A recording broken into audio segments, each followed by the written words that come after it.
शङ्करांश भूम शङ्करार्यपीठसद्गुरून् शुद्धसत्त्वभासुरान् सुवर्त्मनीतभूसुरान् सर्वभूतसौख्यदान् क्षमाकरान् यतीश्वरान् प्रत्यक्षमैदिह्यम् अनुमानश्चतुष्टयम् एतैरादित्यमण्डलम् सर्वैरेव विदास्यते. வேதமானது எதையெல்லாம் பிரமாணமாக சொல்லுகிறது அப்படின்னு ஒரு பாகம். இதுல விசேஷமான அர்த்தங்கள்ல நம்ம சாதாரணமா வேதாந்தங்கள்ல வித்தியாசமாக பார்க்கலாம். நம்ம சாதாரணமா தெரிந்து கொண்டு இருக்கக்கூடிய அறிவுப்படி நம்ம பார்த்தா அது கரெக்டா தான் வரும், போகாது. ஆனா ஸ்மிருதி அப்படின்னாக்கா என்ன அர்த்தம்?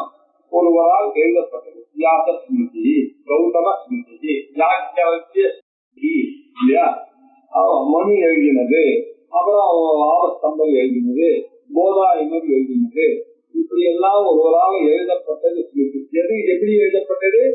வேதத்தில் என்ன சொல்லியிருக்கிறதோ அதை ஸ்மரிச்சு எழுதப்பட்டது ஸ்மிருதி. வேதத்தில் சொல்லியிருக்கக்கூடியதை ஞாபகம் வச்சுட்டு இதுக்கு அடுத்த ஜெனரேஷனுக்கு எல்லா வேதத்தையும் படிக்கக்கூடியதான சான்ஸ் இருக்குமோ இருக்காதோ அப்படி கொஞ்ச நாள்ல போகணும். இப்ப என்ன ஆச்சு பாருங்க, 130 சாக்கை இருக்குது எஜில் வேதத்துல. இப்ப நம்ம கையில கிருஷ்ண எஜில் வேதத்துல ஒண்ணுதான் கிடைச்சிருக்கு. இந்த தைத்திரிய சாகை மட்டும் தான் கிடைச்சிருக்கு. கட்ட சாகையில 3 பிரச்சனை தான் கிடைச்சிருக்கு. இவ்வளவுதான் நமக்கு கருத்து வேதம். அப்படின்னாக்க நம்ம எங்கெங்கயோ சொல்லியிருக்கோம். இந்த ஸ்மிருதியில சொன்னது நான் போய் எங்க தேடுறது இல்லையா? அந்த சாகையெல்லாம் காணாம போயிடுச்சு. அது இதை எதிர்பார்த்து இன்னொருகள்லாம் சிஸ்டர்கள்லாம் என்ன பண்ணாங்க, ரிஷிகள்லாம் இதை உணர்ந்து ஜாதகம்லாம் என்ன பண்ணிட்டாங்க, எழுதி வச்சுட்டாங்க இல்லையா? சாதாரணமா அந்த காலத்துல எல்லாரும் காதுல கேட்டுதான் வந்து இங்கே எழுதி வைக்கிறது சம்பிரதாயமே இல்லை. அதனால்தான் பேர் மறைன்னு பேர். மறை அப்படின்னாக்கா என்ன அர்த்தம்? காதுல சுற்றி காதுனால கேட்கறது, அவ்வளவுதான். அப்படி இருக்குது. இந்த காதால கேட்கறதெல்லாம் பின்னாடி போயிடுங்க அப்படின்றதுனால இவங்க எல்லாம் என்ன பண்ணாங்க, ஸ்லோகமா கவனம் பண்ணுவாங்க.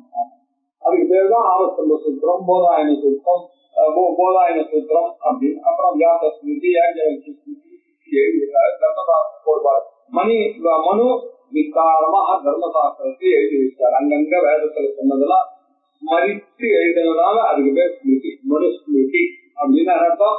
வியாச ஸ்மிருதி, யாக்கியவல்கிய ஸ்மிருதி, கௌதம ஸ்மிருதி அப்படின்னாக்க ஸ்மரிச்சு எழுதினது. இப்படி ஸ்மிருதி ஒரு பிரமாணம். பிரத்யக்ஷம், பிரத்யக்ஷம்னா என்னன்னா கண்ணு காது மூக்கு நாக்கு இல்லையா? பிரதி அக்ஷம் அப்படின்னா என்ன அர்த்தம்? கண்ணுக்கு தெரிய சொல்லுறது. அப்ப காதுக்கு கேட்டா அதுவும் பிரத்யக்ஷம் தான். அதெல்லாம் பிரத்யக்ஷம்னு சொன்னா இங்கிலீஷ்ல பர்செப்ஷன் அப்படின்னு புரிஞ்சுக்கணும். பிரத்யக்ஷம்னாக்க கண்ணுக்கு தெரிஞ்சிட மாத்திரம் இல்லை, காகிவேஷன் மாத்திரம் இல்லை. பிரத்யக்ஷம்னு சொன்னாக்கா பர்செப்ஷன். இந்த கண்ணாலேயோ காதாலேயோ மூக்காலேயோ நாக்காலேயோ உணரக்கூடியது எல்லாம் பிரத்யக்ஷம். அப்புறம் ஐதிஹ்யம் அப்படின்னு சொன்னது. இந்த மாதிரி இப்படி அல்லவா முன்னாடி இருந்தார், ராமர் இப்படி அல்லவா இருந்தார், தர்மர் இப்படி அல்லவா இருந்தார், ராமர் இப்படி அல்லவா இருந்தார், கிருஷ்ண பரமாத்மா இப்படி அல்லவா போருக்கு காரணமாக இருந்தார் அப்படின்னு சொல்லக்கூடிய இதிஹாசம் புராணம் எல்லாம் யாதரை எழுதி வச்ச 18 புராணங்கள், இதிகாசங்கள், மகாபாரதம் இதெல்லாம் எதுல வந்து ஐதிஹ்யம் அப்படின்னு. அதுக்கப்புறம் அனுமானா அப்படின்னு சொன்னா நம்ம என்ன வச்சிருக்கோம், தர்க்க சாஸ்திரம் இல்லையா? அனுமானம், பர்வதோ வன்னிமான் ரோமான் அப்படின்னு சொன்னா பர்வத நெருப்புடைத்து வன்னி போய் இருக்கிற காரணத்தினால் மகாசனவர் எங்காத்து சமையல் பொருள்ல இருக்கிறான் அப்படின்னு இந்த வார்த்தைகளை வைத்துக் கொண்டு மலையில புகையை பார்த்து தீ இருக்கிறது, நெருப்பு இருக்கிறது அப்படிங்கிற முடிவுக்கு வந்தோமே. ஆனா அது அனுமானம் அப்படின்னு சொன்ன. இப்படிப்பட்ட அனுமானம், உபமானம், மத்தாபத்தி போன்ற விவகாரங்கள் இப்படி சொல்லக்கூடிய சார்த்த சாஸ்திரம் என்று நான் இருக்கிறது. இது சதுர்த்தயம் பிரத்யக்ஷமைதிஹ்யம் அனுமான சதுர்த்தயம் அப்படிங்க. இப்போ ஜெனரலான அர்த்தம் சொல்லிட்டேன். இப்போ சாயம விசேஷமா அது அர்த்தம் பண்ணார். ஸ்மிருதி அனுமேய ஸ்மிருதி மூலம் மண்வாதி சாஸ்திரம். ஸ்மிருதி அப்படின்னு சொன்னா ஸ்ருதியை மூலமாக கொண்ட மனுவாதி சாஸ்திரங்கள் மனுஸ்மிருதி அப்படின்னு பிரத்யக்ஷம் ஸ்ரோத்ரேன கிராஹ்யம் வேதம் வேத வாக்கியம் பிரத்யக்ஷம் பிரத்யக்ஷம்னா என்ன தெரியுமா? அதனால நாம கேட்கக்கூடிய வேத வாக்கியங்கள் எடுத்துக்கிட்டோம். சாதாரணமா புரிஞ்சுக்கிறது கரெக்ட். இந்த கான்டெக்ட்ல எப்படி புரிஞ்சும் வேத வாக்கியங்களை கேட்டது. ஐதிஹ்யம் அப்படின்னா இதிகாச புராண மகாபாரத பிராமணாதிகம் இதிகாசம் ராமாயணம் மகாபாரதம் அப்புறம் புராணம் மார்க்கண்டேய புராணம் புராணங்கள்லாம் பவிஷ்ய புராணம் ஸ்கந்த புராணம் சிவபுராணம் கணேச புராணம் இப்படி புராணங்கள் மகாபாரதம் அதுக்கப்புறம் பிராமணாதிகம் இப்படி ராமி முதலான புராணங்கள்லாம் இருக்கு. இப்ப உப புராணங்கள் எல்லாம் எந்த கேட்டகரியில ஐதிஹ்யம் கேட்டகரியில வரும். அனுமானம் அப்படின்னா நான் என்ன சொன்னேன் பக்கசாசனம். ஆனா சாயனர் என்ன வியாக்கியானம் பண்ற சிஷ்டாச்சாரஹா அப்படின்றார். பெரியவர்கள் ஆச்சாரம் பண்ணாரோ அதுதான் அனுமானம் பண்ணிக்கணும். நான் என்ன அனுமானம் பண்ணி செய்கிறது என்ன மனசுல சொன்னதுன்னா இது எனக்கு ஒரு சந்தேகம் வருது இல்லையா? இப்ப சந்தேகம் வந்து யாரை போய் கேட்பீங்க? இப்ப பெரியவர்கள் இருந்தார். இப்போ எங்க ஆசிரியர் இருந்தார். எதை கேள்வி கேட்டாலும் சொல்லுவாருன்னு வச்சுங்க. அவரை போய் நீங்க போய் கேட்கலாம். இந்த மாதிரி நீங்க சந்தேகம் வருது எனக்கு, நீங்க சொல்லிருக்கீங்க இங்க என்ன சூரியனை பத்தி நீங்க சொல்றீங்க, இங்க ஜலத்தை பத்தி இங்க வந்திருக்க, அது எப்படி லிங்க் பண்ணனா அவர் வந்து அந்த காரணத்தை சொல்லுவார். எப்படி அவர் நிறைய புத்தகங்கள் எல்லாம் வாசிச்சிருக்கார் இல்லையா? அவர் எப்படி அதை பண்றாரோ அதை பார்த்து நம்மளும் பண்ணணும். சிஷ்டாச்சாரம் வேதம் எப்படி பிரமாணமோ ஸ்ருதி எப்படி பிரமாணமோ சிஷ்டாச்சாரமும் பிரமாணம் இல்லையா? நமக்கு பெரியவா என்ன சொன்னாலும் எப்படி பண்ணாலும் நம்ம குருமார்கள்னா என்ன சொல்லி கொடுத்தாலும் அதுதான். அவர் இப்படி பண்ணுவாருன்னா நான் தைரியமா சொன்னேன். எங்க இப்படிதான் பண்ணார், நான் இப்படிதான் பண்ணுவேன் அப்படின்னு தைரியம் கொடுக்கணும் இல்லையா? அதுக்கு பேர் சிஷ்டாச்சாரம். இந்த சிஷ்டாச்சாரம் நம்ம எப்படி கண்டுபிடிக்கிறோம்? அவரை பார்த்து அதன் மூலமாக இதுதான் வழக்கம் என்று அனுமானித்து நான் செய்கிறேன். இப்போ அந்த கான்பிடன்ஸ். அவர் எப்படி பண்ணார்? அவர் குருவை பார்த்து அவர் பண்ணார். அவர் குரு எப்படி பண்ணார்? அவர் குருவை பார்த்து அவர் பண்ணார். இந்த மாதிரி சொல்லக்கூடிய பேர் அனுமானம். அனுமானஹா சிஷ்டாச்சாரா. சரி, தேனைக்கு மூலபூதம் சுதிபுத்தாதி லட்சம் பிரமாணம் அங்கீயதே. இதிலிருந்து நமக்கு என்ன தெரியாது? இந்த ஸ்மிருதியாக இருக்கட்டும், பிரத்யட்சமாக இருக்கட்டும், ஐதிஹ்யமாக இருக்கட்டும், அனுமானமாக இருக்கட்டும், இந்த நாளும் வேதத்தை மூலமாக கொண்டது என்பது தெளிவாக தெரிகிறது. ஆகையினால ஏதை ஆதித்யம் அனுமானத்தை ஏதை ஆதித்ய மண்டலம் சர்வைரேவ விதாஸ்யதே. ஏதைஹி இந்த 4 நாள் அப்படிங்கிறோம். ஸ்மிருத்யாதிபிஹி சர்வைஹி அப்படி பிரமாணைஹி அது என்ன பண்ணு? ஆதித்ய மண்டலம் விதாஸ்யதே அப்படின்னு பிரமாணைஹி ஆதித்ய மண்டலம் பிரவீயதே. இந்த ஆதித்ய மண்டலத்தை இது காண்பித்து குறிக்கிறது. யாதிருஷம் இதம் மண்டலம் பவதி ததா பிரவர்த்ததே. இந்த ஆதித்ய மண்டலம் எப்படி இருக்கு என்பதை இந்த நாளின் மூலமாக, புராணங்கள் மூலமாகவும், அனுமானத்தின் மூலமாகவும், பிரத்யட்சத்தின் மூலமாகவும், ஸ்மிருதிகளின் மூலமாகவும் நமக்கு தெரியறதா இல்லையா? சூரியனை பத்தி நமக்கு எப்படி தெரியுது? ஜெயப்பிரதாச விக்ரமண்டலம் ஜோதி சச்சிதாத்ம சஞ்சீவிஷ்ட ஜெயோலவான் மகர குண்டலவான் கிரீதி ஆதி எலுமேவு துவாரகா இதெல்லாம் எப்படி சூரிய நாராயணனை பத்தியும் நமக்கு விஷயம் பத்தியும் தெரியுது. இது சிஷ்டாச்சாரத்தின் மூலமாகவும், பிரத்யட்சத்தின் மூலமாகவும், ஐதிஹ்யத்தின் மூலமாகவும், ஸ்ருதிகள் மூலமாகவும் தெரிஞ்சுதான் அந்த ஸ்லோகத்தை நம்ம ஜம்ம அந்த சந்தியாவனம்ன்றதுல அப்படி போட்டு ஒரு பாக்கெட்டா நமக்கு கொடுத்துருக்காங்க. அதுல இல்லாததே இல்லை. கர்ம யோகம், ஞான யோகம், தியான யோகம் அதுல இருக்கா உங்களுக்கு?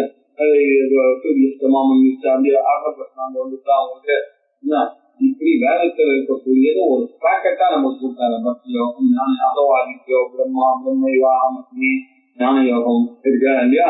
அது மாதிரி அது ஆதித்யம் கத்தியாமி, சோமம் கத்தியாமி, அங்காரம் கத்தியாமி, புதம் கத்தியாமி, வேகம் கத்தியாமி, சுரம் கத்தியாமி, அனிஸ்வரம் கத்தியாமி, ராகம் கத்தியாமி, கேதும் கத்தியாமி, கேசவம் கத்தியாமி, நாராயணம் கத்தியாமி, எத்தனை பூஜை, எத்தனை தர்ப்பணம் இல்லையா? எப்படி ஒரு பேக்கெட் பாருங்க. அந்த பஞ்சாவந்தனத்துல எல்லா பூஜையும் அடக்கிற மாதிரி அப்படி எல்லாம் வந்ததுன்னா அதெல்லாம் என்ன வைக்கணும்?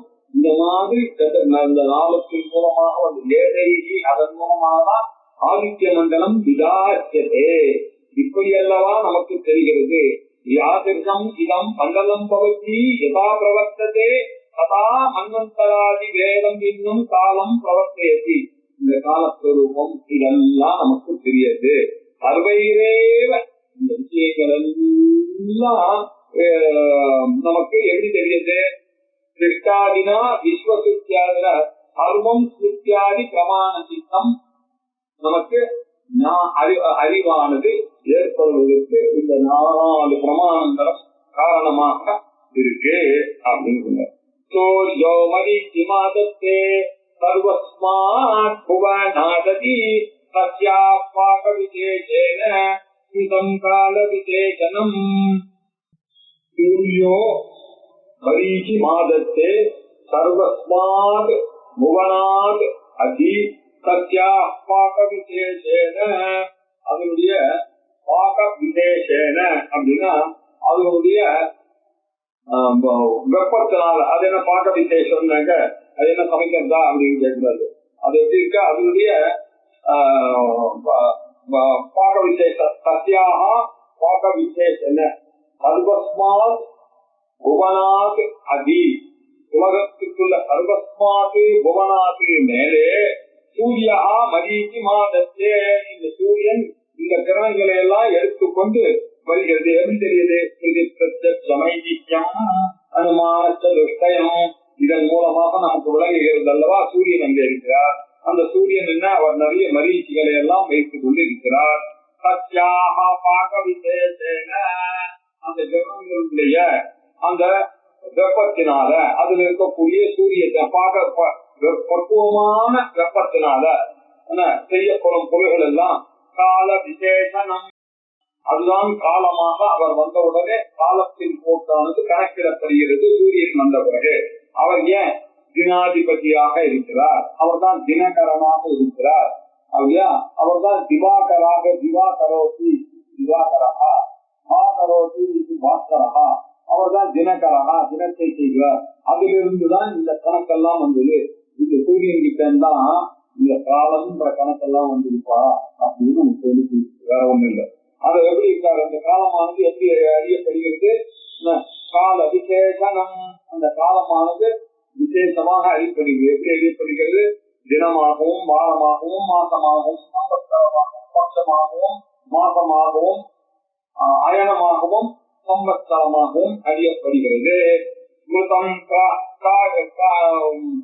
சர்வைரே சூர்யோ மரீச்சிமாதத்தே சர்வஸ்மாத் புவனாதிதி சத்யாபாக விசேஷேன ஸ்மிருதம் கால விசேஷனம். நதீவ பிரபவாத் காச்சித் அக்ஷயாத் சிந்ததே யதா.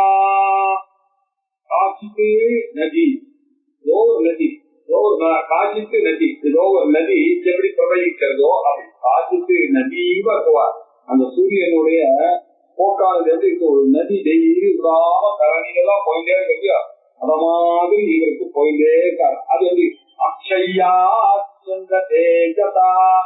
நதிகள்லாம் எப்படி ஜெயமாகாம அப்படியே ஒழுங்கா கரணிகளா அது கங்கையானது காத்தால இருந்து எத்தனையோ பேர் பார்க்க. நீங்க பாக்குற நேரத்துல பார்த்த அந்த தண்ணி இப்ப இல்ல. ஏதோ ஓடிட்டு எத்தனை தண்ணி அது ஓடிட்டே இருக்கு. எத்தனை வருஷமா ஆரம்பிச்சுல இருந்து இதெல்லாம் ஓடிட்டு இருக்கு. அப்படி சமுத்திரங்கள்லாம் போய் அப்பேற்பட்ட பிரபாவமாக அப்படிதான் இந்த சூரியனுக்கு இந்த காலம்ன்ற நதியானது அப்படிதான் பிரவாசத்து. நிவர்த்ததே. அதற்கு பிறகு நதி பிரபாவ அக்ஷயா சிந்த தேஜதா ஆம்னத்யோபிசமாயந்தி நிவர்த்ததே. இப்படி திரும்பியும் போறதில்ல. நிவர்த்தது திரும்பி போறது அந்த நதி அப்படியும் போகாம திருகின்றே போயிட்டு நிவர்த்தந்தே அதனுடைய காரியத்துல இருந்து அது நடுவாம போயிட்டு. இப்படி ஏவம் நானா சமுத்தானாக இப்படியாகத்தான் ஏவம் நானா சமுத்தானாக இப்படியாகத்தான் அநேக விதமாக ஓடிக்கொண்டிருக்கு. ஏவம் பல வகையாக தோன்றுகிறது. அது எப்படி? அனுசச்சமக சச்ச கனமாகவும் நிமிஷமாகவும் பட்சமாகவும் மாசமாகவும் அனுசச்சமக சச்ச சர்வே சமயவன் கிருதம் சர்வேதம் காலம் சமவயத்தை சார்ந்து அப்படியே போய்கொண்டே இருக்கு. சர்வம் அவையன்னு விஹீதம் ரேபத்து சாந்த சத்வார். அந்த ரேபத்துக்கு சர்வே சமயவஸ்து சமயவந்திரதம் அப்படின்னு இருக்கக்கூடிய வியாகரணத்துக்கு போயிருக்கார். அது நமக்கு தேவையில்லை. இது எழுதியிருக்கேன்னா சர்வே தம் சமவர்த்தி, இப்படியாகத்தான் காலமானது இப்படியாக கனமாகவும் நிமிஷமாகவும் மணியாகவும் தினமாகவும் வாரமாகவும் பட்சமாகவும் அயனமாகவும் சம்பத்தராகவும் மகத்தாகவும் அணுவாகவும் என்னதாகவும் பெற்றாகவும் இப்படி எல்லாத்துக்கும் காரணமாக அந்த சூரிய பகவான் தான் என்பதை நாம் அறிகிறோம். இந்த நாளின் மூலமாக பிரத்யட்சம் ஐதிஹ்யம் அனுமானம் என்பதன் மூலமாக விதாசியதே நம்ம அறிய வைக்கிறது அப்படின்னு நம்ம இப்படியாக இருக்கு. இதனுடைய மேற்போச்சன அடுத்த வாரத்துக்கு போவோம். ஓம் ஓம் நமத ஓம் நமிதம் ஓம் பூர்ணமுதச்யதே பூர்ணஸ்ய பூர்ணமாதாய பூர்ணமேவாவசிஷ்யதே. ஓம் சாந்தி சாந்தி சாந்தி. ஹரி ஓம். ஸ்ரீ குருப்யோ நமः. ஹரி ஓம்.